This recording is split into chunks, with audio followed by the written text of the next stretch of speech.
kalau engkau memang betul cinta kepada Allah, fattabi'uni, ikuti aku. Maka manakala Islam datang, dia mengajarkan ada cinta yang baru, cinta kepada Allah. Bila ada seorang perempuan, dia punya ada dua suami. Yang pertama meninggal, selepas itu ada suami. Nanti bila dia mati di surga, dia bersama dengan siapa? Berkirim surat kepada mereka dan mereka memperakui kepemimpinan Nabi Muhammad sallallahu alaihi wasallam. Walaupun dia tidak menyebut dirinya presiden, dia tidak menyebut dirinya malik, dia tidak menyebut dirinya sultan. 5 rukun negara itu ada pada diri Nabi Muhammad sallallahu alaihi wasallam. Maka konsep bernegara yang paling sempurna adalah yang dibuat Nabi Muhammad sallallahu alaihi wasallam.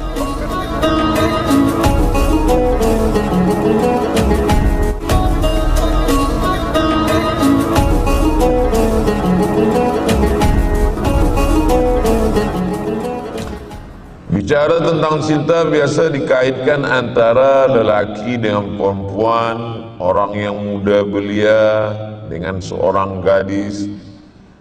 Maka sesungguhnya Islam mengajarkan kita kepada cinta yang lebih luas lagi daripada itu. Maka dalam Al-Quran bercerita tentang cinta. Qul, katakan ya Muhammad sallallahu alaihi wasallam, in kuntum tuhibbunallah, kalau engkau memang betul cinta kepada Allah, fattabi'uni, ikuti aku. Jadi yang dulunya cinta kepada manusia, cinta kepada perempuan, cinta kepada kekasih hati, maka manakala Islam datang, dia mengajarkan ada cinta yang baru, cinta kepada Allah. Lalu kemudian ada seorang lelaki berkulit hitam.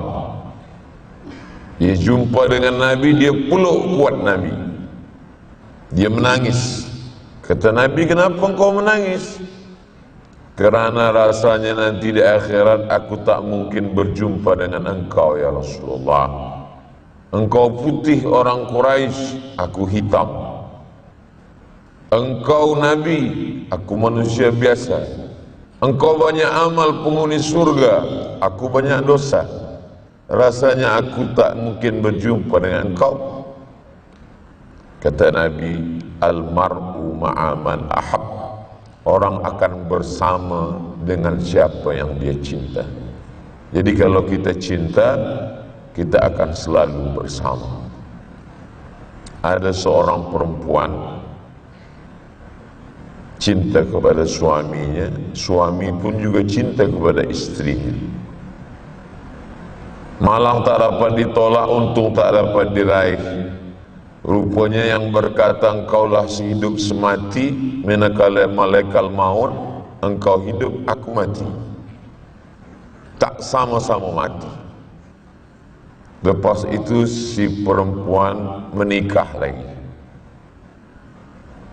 Lalu jamaah bertanya kepada Ustaz, Ustaz Abdul Samad, ya, bila ada seorang perempuan, dia punya ada dua suami. Yang pertama meninggal, selepas itu ada suami. Nanti bila dia mati di surga, dia bersama dengan siapa? Susah juga nak jawab.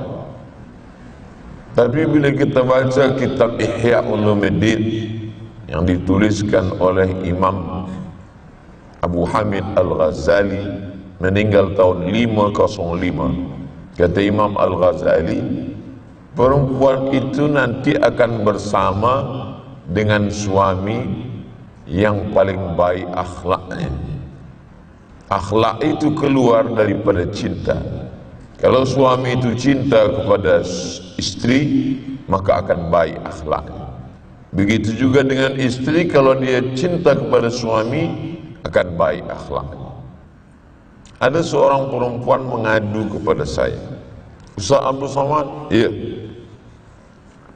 saya pernah pergi ke restoran tempat kedai makan dengan suami.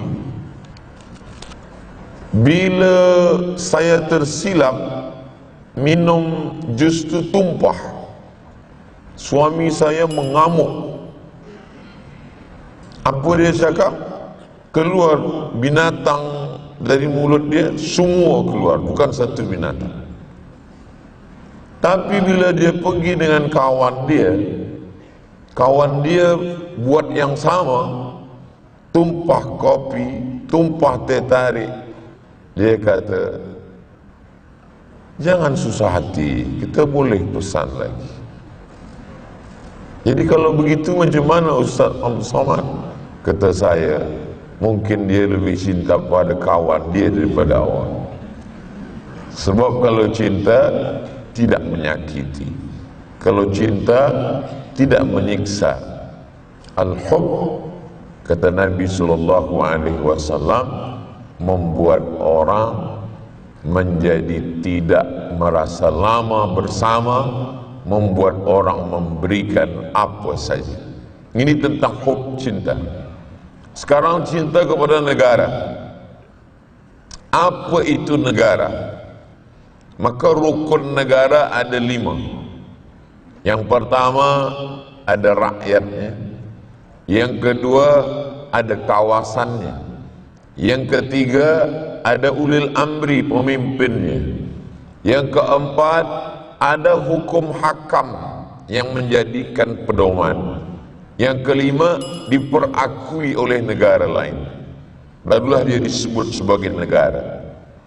Maka bila 5 rukun negara ini kita pakaikan pada Nabi Muhammad SAW, maka sesungguhnya kelima-limanya itu ada pada Nabi. Ada rakyatnya, itulah dia Muhajirin dan Ansar. Ada kawasannya, itulah dia Makkah dan Madinah. Ada perundang-undangannya, itulah dia Al-Quran dan Sunnah.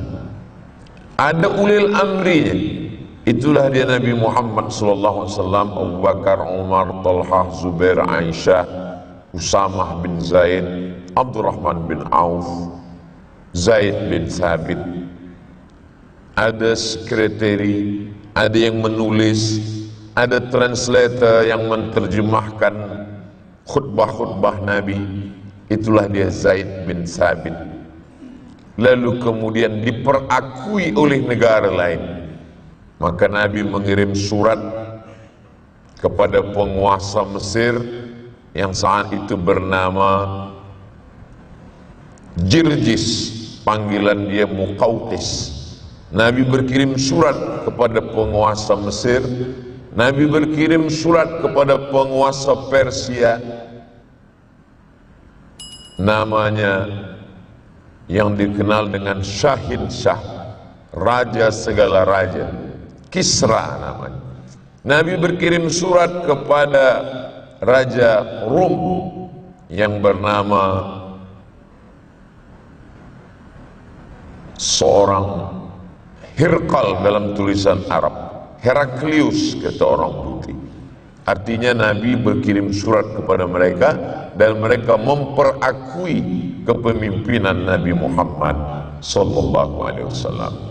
Walaupun dia tidak menyebut dirinya presiden, dia tidak menyebut dirinya malik, dia tidak menyebut dirinya sultan, tapi sesungguhnya para orientalis, orang yang meneliti tentang Islam, 5 rukun negara itu ada pada diri Nabi Muhammad sallallahu alaihi wasallam.